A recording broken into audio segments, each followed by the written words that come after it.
Quanto é, ó, 3 fatorial vezes 2 menos 0 fatorial? Pause o vídeo e deixe aí nos comentários a tua resposta. Então, vamos analisar as operações, né? Eu tenho a operação do fatorial, da multiplicação, da subtração e outro fatorial.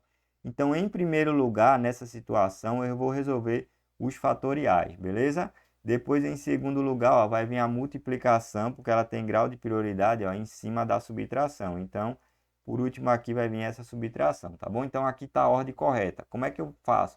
Um fatorial é tu fazer assim, ó, fatorial de 3, por exemplo, como está mostrando ali, ó. Tu multiplicar pelos antecessores dele até chegar em 1. Então, vai ficar 3 vezes 2 vezes 1. Isso daqui, ó, 3 vezes 2 dá 6, vezes 1 dá o próprio 6. Uma observação, o fatorial de 0, ó, é igual a 1, certo? Guarda essa informação aí para você, tá certo? Então, como é que eu procedo aqui para resolver? Ó? Vou fazer esse fatorial aqui, ó, que eu mostrei aqui, dá 6, que multiplica 2 aqui, ó, menos esse fatorial que eu mostrei aqui, ó, dá 1. E agora eu vou para a multiplicação, ó. Então 6 vezes 2 dá 12. E 12 menos 1 vai me dar quanto? 11, tá certo?